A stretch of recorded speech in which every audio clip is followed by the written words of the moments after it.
പശ്ചിമേഷ്യയിലെ യുദ്ധത്തിൽ അല്ലെങ്കിൽ ഇറാനും ഇസ്രായേലും തമ്മിലുള്ള സംഘർഷത്തിൽ നേരിട്ട് ഇടപെടാൻ അമേരിക്ക തീരുമാനിക്കുകയാണെങ്കിൽ അത് എങ്ങനെ, ഏതു തരത്തിൽ, എവിടെയായിരിക്കണമെന്ന കാര്യത്തിൽ അമേരിക്ക ഒരു തീരുമാനത്തിൽ എത്തിയിട്ടുണ്ട് എന്നാണ് വിദേശ മാധ്യമങ്ങൾ ഇപ്പോൾ റിപ്പോർട്ട് ചെയ്യുന്നത്. കഴിഞ്ഞ ദിവസം വൈറ്റ് ഹൗസിലെ സിറ്റുവേഷൻ റൂമിൽ, അവിടെയാണ് നിർണായക തന്ത്രപ്രധാനമായ യോഗങ്ങൾ, തീരുമാനങ്ങൾ ഉണ്ടാകുന്ന യോഗങ്ങളൊക്കെ നടക്കുന്നത്. അവിടെ വീണ്ടും ട്രംപ് ഭരണകൂടത്തിലെ ഉന്നതന്മാരുടെയും സുരക്ഷാ വിദഗ്ധരുടെയും യോഗം ചേരുകയും ഇക്കാര്യത്തിൽ ചില തീരുമാനങ്ങൾ എടുക്കുകയും ചെയ്തുവെന്ന് റിപ്പോർട്ടുകളുണ്ട്. യുദ്ധത്തിൽ നേരിട്ട് ഇടപെടുന്ന കാര്യത്തിൽ ട്രംപ് ഭരണകൂടത്തിൽ തന്നെ അഭിപ്രായ വ്യത്യാസമുണ്ട്. ചിലർ അതിനെ എതിർക്കുന്നുണ്ട്.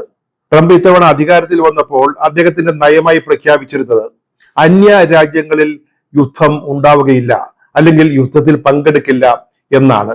പക്ഷേ ഇറാനും ഇസ്രായേലും തമ്മിലുള്ള സംഘർഷം മൂർച്ഛിച്ചപ്പോൾ ആ ഒരു നിലപാടിൽ ട്രംപ് അല്പം മാറ്റം വരുത്തിയിട്ടുണ്ട്. പക്ഷേ അദ്ദേഹത്തോടൊപ്പം നിൽക്കുന്ന ഭരണകൂടത്തിന്റെ പ്രധാന ആളുകൾ ഇപ്പോഴും വാദിക്കുന്നത് അങ്ങനെ നേരിട്ടുള്ള യുദ്ധത്തിൽ ഇടപെടേണ്ട ആവശ്യമില്ല എന്നാണ്. ട്രംപിന്റെ പാർട്ടിയായ റിപ്പബ്ലിക്കൻ പാർട്ടിയിലും ഇത് സംബന്ധിച്ച അഭിപ്രായ വ്യത്യാസമുണ്ട്.